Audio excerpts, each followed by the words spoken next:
NEET 2025 में basically कौन कौन से बच्चे बैन हो सकते हैं, यानी कि किन बच्चों को अलाउड नहीं है नीट 2025 का पेपर देना।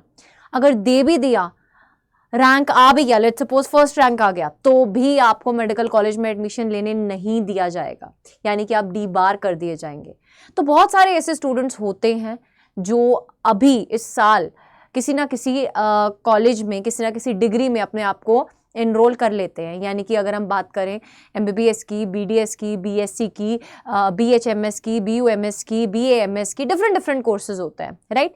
क्योंकि वी नो दैट कि बहुत सारे बच्चे जो होते हैं वो पार्शियल ड्रॉप भी लेते हैं, साथ साथ अपना ईयर बचाने के लिए नीट के एग्जाम की तैयारी भी करते रहते हैं और साथ साथ कोई और कोर्स में भी अपनी एडमिशन ले लेते हैं। तो उन बच्चों को क्या नीट 2025 में बैन कर दिया जाएगा? वो बच्चे अगर पेपर देते हैं फिर भी क्या वो एडमिशन ले पाएंगे अपने ड्रीम कॉलेज में, अगर उनका अच्छा रैंक आ भी जाता है? तो इन सब सवालों के जवाब मैं आपको देने वाली हूं। First of all, if you are a new user, don't forget to subscribe to the channel and press the bell icon, because ऐसी इंफॉर्मेटिव वीडियोस आपको बहुत सारी मिलने वाली हैं इस चैनल पर। So make sure that you are subscribing to the channel and hitting the bell icon too. Let's start. If we start with two types of counseling, first is all India counseling and the second is state counseling. आप जिन बच्चों ने अभी first attempt देना है उनके लिए ये video नहीं है, वो अभी एग्जिट करके जा सकते हैं। बट जिन बच्चों ने सेकेंड अटेम्प्ट देना है या थर्ड अटेम्प्ट देना है या फिर उन्होंने पार्शियल ड्रॉप लिया था, उनके लिए ये वीडियो है। तो आप उनको उन बच्चों को मैं दरख्वास्त करती हूँ कि आप एंड तक इस वीडियो को जरूर से देखना, प्रॉपरली इन रूल्स को समझने के लिए, क्योंकि आधी अधूरी नॉलेज हमेशा बेटा आपको टेंशन ही देकर जाती है। तो बहुत सारे ऐसे सोर्सेज होंगे जहां से आपको ये सब चीजें सुनने को मिली होंगी, but I will make sure that कि मैं आपको ये रूल्स बहुत अच्छे से एक्सप्लेन कर रही हूँ ताकि आपकी सारी प्रॉब्लम्स जो है वो एकदम दूर हो जाए। इसके अलावा फिर भी अगर आपको कोई प्रॉब्लम आती है तो आप कमेंट सेक्शन में कमेंट करके जरूर से बताइएगा, I will surely reply to that. देखिए बेटा, all India counselling and state counselling. अब ऑल इंडिया काउंसलिंग में पहले 3 राउंड्स होते हैं, first round, second round, third round, ठीक है। उसमें कोई प्रॉब्लम नहीं, आपको जो भी सीट अलॉट हो रही है एमबीबीएस में, बीडीएस में, बीएससी नर्सिंग में आप एडमिशन लेना चाहते हैं, आप ले चुके होंगे कहीं ना कहीं, फाइन। आप साथ साथ नीट 2025 की तैयारी कर रहे हैं, कोई प्रॉब्लम वाली बात नहीं, कोई दिक्कत वाली बात नहीं है। आप पेपर दीजिए, आपका अगर पेपर क्लियर होता है, बहुत अच्छा रैंक आता है, तो आप दोबारा से काउंसलिंग में बैठ सकते हैं। प्रॉब्लम आती है जो बच्चे स्टे वैकेंसी राउंड तक पहुंचते हैं। अभी आजकल एक स्पेशल स्टे वैकेंसी राउंड भी चल रहा है, आपको पता है ये चीज़ कि एक स्पेशल स्टे वैकेंसी राउंड जो था वो कंडक्ट करवाया गया है, जिसका अभी ज्वाइनिंग पीरियड चल रहा है। जिन बच्चों को कॉलेज अलॉट हुआ होगा उनको दिसंबर एंड तक उन कॉलेजेस में जो है वो ज्वाइनिंग भी करनी है। बट यहां पर मैं उन बच्चों को आगाह करना चाहती हूं कि अगर आपको स्टे वैकेंसी राउंड में कॉलेज अलॉट हो गया है, आपने उस कॉलेज में एडमिशन ली, आपने उस कॉलेज में एडमिशन नहीं ली, आपको अलॉट हो गया ना, एमबीबीएस का कॉलेज, बीडीएस का कॉलेज आपको अलॉट हो गया, ठीक है, आपने उसमें एडमिशन ली नहीं ली, आप सोच रहे हैं कि चलो एडमिशन ले लेते हैं, साल तो बचा लेते हैं अपना, ठीक है, कोई सा भी कॉलेज मिल रहा है, इट्स फाइन, एडमिशन ले लेते हैं, नेक्स्ट ईयर दोबारा से नीट का एग्जाम देंगे और उसमें अच्छे नंबर ले आएंगे और फिर अपना कॉलेज चेंज कर लेंगे। बेटा, दिस इज नॉट अलाउड। ये एमसीसी ने साफ साफ मना कर रखा है कि जिस बच्चे को स्टे वैकेंसी राउंड में कोई कॉलेज अलॉट हुआ है, फर्स्ट, सेकंड, थर्ड राउंड में कोई प्रॉब्लम नहीं है, जिसको स्टे वैकेंसी राउंड में कॉलेज अलॉट हुआ है वो अपना कॉलेज लीव नहीं कर सकता, 1 साल के लिए उसको बैन कर दिया जाता है। यानी कि अगर आपको 2024 स्टे वैकेंसी में कॉलेज अलॉट हो गया है एमबीबीएस का या बीडीएस का, आप 2025 का पेपर नहीं दे सकते हैं, यू आर नॉट अलाउड, आपको बैन कर दिया गया है, आप डिबार कर दिए जाएंगे। अगर आप देंगे भी तो आपका डॉक्टर बनने का सपना बेटा पूरा नहीं होगा, आप डिबार कर दिए जाएंगे उससे, ठीक है। सो मेक श्योर दैट कि इस चीज का ध्यान आप रख रहे हैं। Next thing, state counselling. देखो, ऑल इंडिया काउंसलिंग में अगर मैं एमसीसी काउंसलिंग की बात करूं ये उस पे ऊपर वैलिड है, अगर मैं आयुष काउंसलिंग की बात करूं उसके लिए ऐसा सच कोई भी रूल नहीं दिया गया है, क्योंकि आयुष काउंसलिंग के जो रूल्स होते हैं वो अलग होते हैं, एमसीसी के अलग होते हैं, ठीक है। तो आयुष काउंसलिंग के अंडर ये वैलिड नहीं है, यानी कि अगर आप बीएमएस कर रहे हैं, बीएचएमएस कर रहे हैं, किसी में भी आपने एडमिशन ले रखा है, उसमें ये वैलिड नहीं है। उसमें अगर आप स्टे वैकेंसी में कॉलेज कोई अलॉट हो गया, आपने उसको छोड़ दिया है, आप नेक्स्ट ईयर दोबारा से पेपर देना चाहते हैं, आप दे सकते हैं, यू आर अलाउड, ठीक है। बट यहां पर एमसीसी के राउंड 4 की बात मैं कर रही थी, ठीक है। नेक्स्ट आगे आ जाता है स्टेट काउंसलिंग। स्टेट काउंसलिंग में भी बेटा डिफरेंट स्टेट के डिफरेंट रूल्स रहते हैं। अब अगर मैं बात करूं बेटा जब काउंसलिंग का टाइम स्टार्ट हुआ था 2024 में, तो एनएमसी ने एक नोटिस रिलीज किया था जिसको यूपी गवर्नमेंट ने अप्रूव कर दिया था, यानी कि उत्तर प्रदेश के अंदर जितने भी कॉलेजेस हैं उनके अंडर ये रूल जो है वो लागू हो गया है।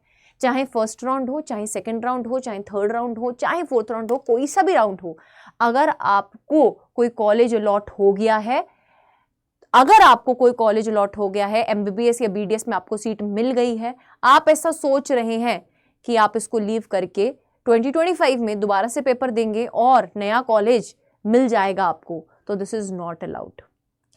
यूपी गवर्नमेंट के जितने भी कॉलेजेस हैं, अब यूपी से जो बाहर जाते हैं बच्चे एडमिशन लेने, उनके ऊपर ये वैलिड नहीं होगा। जो यूपी के कॉलेजेस हैं जहां पर आप एडमिशन लेना चाहते हैं वहां पर ये वैलिड होगा। बेसिकली इन्होंने पार्शियल ड्रॉप को नॉट अलाउड कर दिया, क्योंकि ऐसा होता था कि बच्चे एडमिशन ले लेते थे, नेक्स्ट ईयर छोड़ देते थे, तो काफी सारी सीट्स जो थी वो वेकेंट हो जाती थी। ठीक है, तो इस चीज को अवॉइड करने के लिए यूपी गवर्नमेंट ने ये रूल निकाला था। बेसिकली स्टेट काउंसलिंग में ये रूल निकला था यूपी में कि partial drop is not allowed. फिर से यहां पर बोलूंगी, आयुष कोर्सेज को लेकर यहां पर कोई भी क्लैरिटी नहीं है एज टिल नाउ डेट। इसके बारे में एज सच कुछ अलग से नोटिफिकेशन रिलीज नहीं किया गया है। अगर आप किसी और स्टेट से बिलोंग करते हैं, West Bengal let suppose, Rajasthan let's say, आप वहाँ के रूल्स जानना चाहते हैं, सो आप कमेंट सेक्शन में कमेंट कर सकते हैं। I will try to answer each and every student. उनके जितने भी डाउट्स आएंगे आपके कमेंट सेक्शन में, मैं पूरी ट्राई करूँगी कि आपको सारे के सारे डाउट्स आपके क्लियर कर सकूँ। बट अभी के लिए ये स्पेसिफिकली यूपी स्टेट के बच्चों को ध्यान रखना है कि अगर आप ऐसा प्लान कर रहे हो कि 2025 में आप दोबारा से, है ना, नीट का पेपर देंगे और आपको दोबारा से कोई नया कॉलेज मिल जाएगा, तो ये पार्शियल ड्रॉप वाला सिस्टम अलाउड नहीं है।